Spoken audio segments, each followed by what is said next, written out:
Je vous remercie les uns les autres d'être là pour, au fond, célébrer, honorer, je ne sais quel terme utiliser, une date importante, celle du 17 mai, aujourd'hui même. Nous allons faire un retour en arrière sur le vote de cette loi, la loi dite Taubira, qui a été votée très exactement, voici 3 ans, le 17 mai 2013. À la suite d'un certain nombre de manifestations de nos compatriotes, le pouvoir en place a souhaité braver l'expression démocratique des Français. Il me semblait important de revenir sur cet événement, car il a été fondateur pour certains d'entre nous d'un engagement politique nouveau. Il est essentiel de garder à l'esprit ce combat qui a été mené voici 3 ans, car nous sommes, je crois, dans le cadre d'un combat de civilisation qui nous fait poursuivre malgré le vote de cette loi. Donc voici 3 ans, le gouvernement de Valls, M. Valls, a fait le choix de voter, de passer en force une loi, la loi dite Taubira, qui ouvrait le droit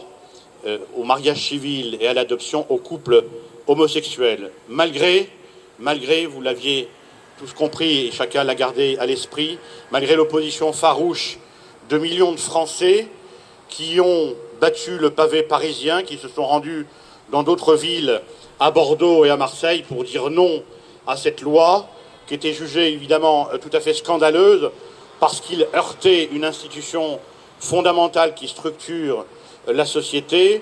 le mariage entre un homme et une femme, qui est aussi fondateur d'une certaine forme de filiation.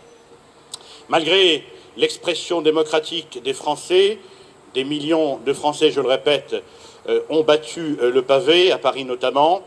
cette loi a été passée en force, alors qu'il aurait fallu, pour le gouvernement, pour Mme Taubira,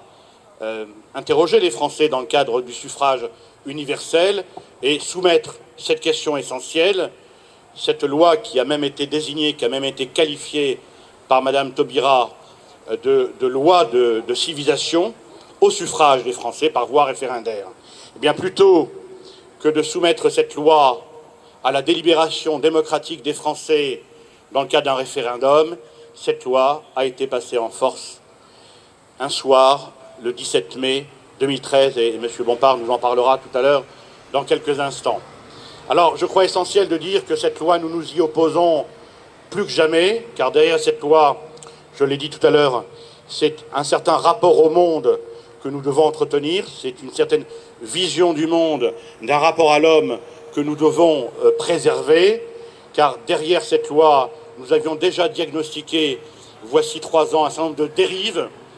de bricolage anthropologique, la GPA, la PMA, la marchandisation du corps, tout cela avait été prévu voici 3 ans et ces bricolages anthropologiques sont aujourd'hui totalement à l'œuvre. C'est pourquoi ce combat, nous devons absolument le continuer, le poursuivre dans les partis politiques dans le cadre desquels nous évoluons les uns les autres, en ayant nos différences, en ayant nos sensibilités, en ayant nos engagements différents, mais dans le cadre d'un même combat culturel qui est le nôtre. Alors évidemment, de mon point de vue, ce combat doit être d'abord l'engagement que nous devons prendre devant les Français d'abroger cette loi en 2017, car cet engagement qui a été passé par un certain nombre de personnalités d'envergure nationale, Marine Le Pen bien évidemment, mais également vous-même avez pris cet engagement, M. Bompard, le PCD, qui est ici présent par M. Xavier Lemoyne, Jean-Frédéric Poisson s'est engagé également à abroger cette loi. Et bien toutes ces personnalités-là, il nous faut les encourager, il nous faut les soutenir pour que ce combat ne retombe pas. Je dénonce évidemment le reniement d'un certain nombre de personnalités qui, après avoir pris l'engagement devant les Français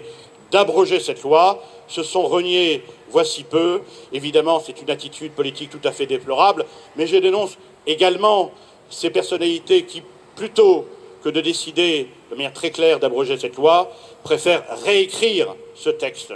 comme si, au fond, on aurait pu, avec le traité de Lisbonne en 2007, réécrire la loi, le traité Giscard de 2005 qui avait été désavoué par les Français. On sait bien que lorsqu'on se met à réécrire une loi, un texte, un traité, eh bien on n'est jamais fidèle à la parole des Français. Donc je crois que ce combat-là doit être toujours d'actualité. Il doit également s'élargir à d'autres questions de nature anthropologique. Tout ce qui concerne la vie, tout ce qui concerne la défense de la vie, de la dignité humaine, doit être au centre de notre combat. Donc l'abrogation de la loi Taubira, oui, mais il nous faut aussi créer des espaces de réflexion, des espaces de dialogue, des lieux où nous pourrions ensemble réfléchir pour que son combat puisse être mené et que ces lieux de réflexion et ces espaces de dialogue soient autant de leviers d'action politique que nous aurons à fonder dans les semaines et mois à venir. De ce point de vue-là, le Ciel